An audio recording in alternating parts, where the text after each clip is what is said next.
Hi vlog! Welcome to my guys! And welcome to my YouTube channel. At dahil sobrang init na dito sa Manila, kung alam mo kung saan ang lugar na to, sigurado ako nakarating ka na rito.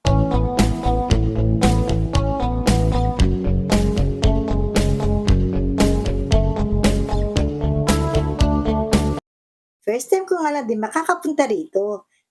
Kaya samahan niyo ako sa aming biyahe. Sa puntong yan, papunta na kami sa Victory Liner Terminal sa Cubao.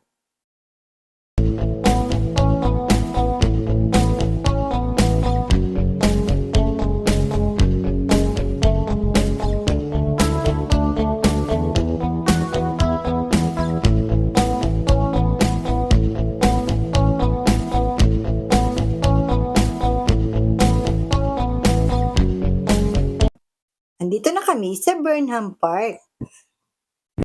Ang ganda dito guys. At dahil summer na, hindi na ganun kalamig yung hangin guys. Mainit siya na mahangin. At ang maganda pa dito, pwede nyo dalhin yung mga fur babies ninyo. Wala pong entrance dito. At dito mo rin makikita yung swan boating. 250 pesos ang bayad for 1 hour. At meron nang magsasagwan para sa'yo. Meron ding dipidal kung gusto mo. At dito, pwede ka rin mag-biking. Pwede kang mamili kung anong type ng bike ang gusto mo. Hindi ko lang natanong kung magkano yung bayad dyan kasi nga, hindi kami sumakay. At syempre, aura-aura din tayo pag may time.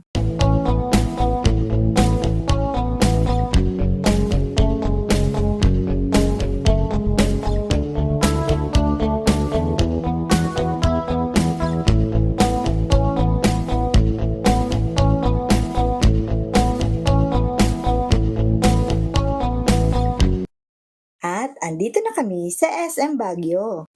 At dahil birthday ni Mama, dito namin napili mag-celebrate. Sa Mary Grace, super sarap po ng mga food.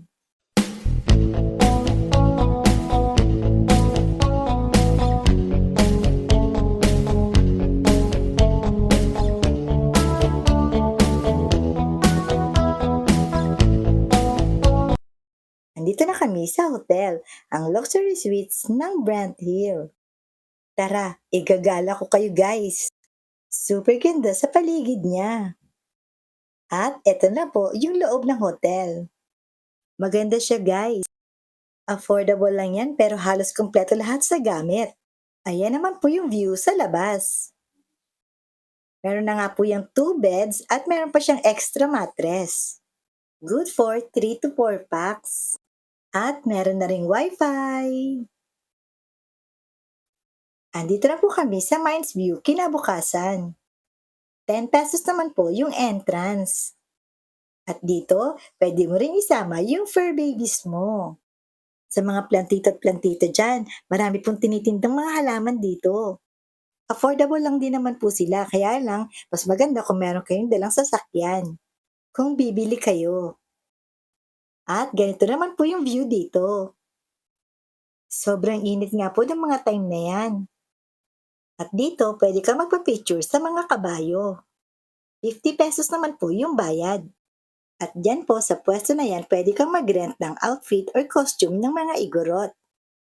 50 pesos lang din po yung bayad. At pag nag-avail ka, silang magsusuot ng costume na yan sa'yo. Hanggang dun lang yan sa may mga kabayo mo siya pwedeng dalhin.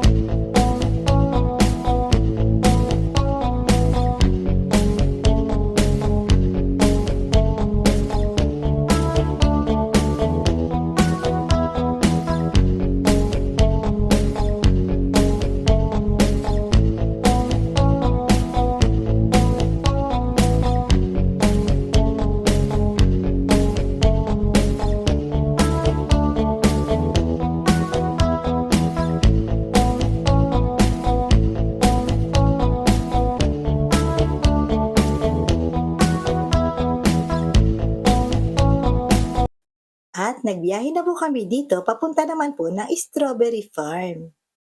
At dito po pala sa Baguio, maraming taxi. At dito ka rin sasakay kung meron kang gustong mga puntahan.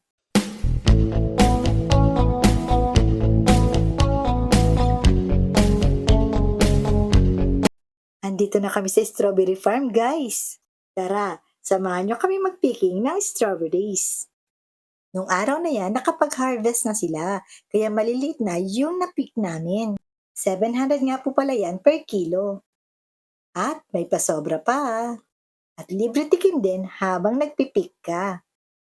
Andito na po kami sa Igorot Stone Kingdom.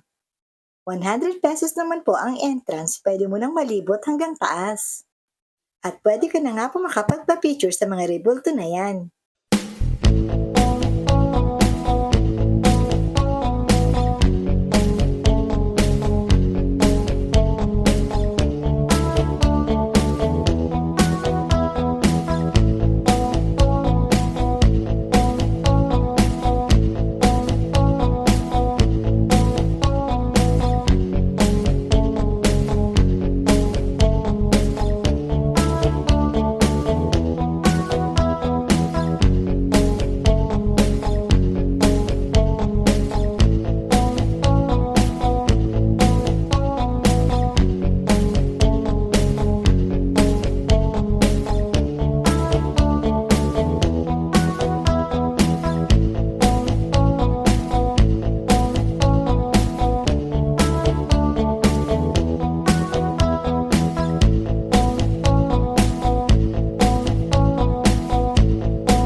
Sabi nila, famous daw tong restaurant na to.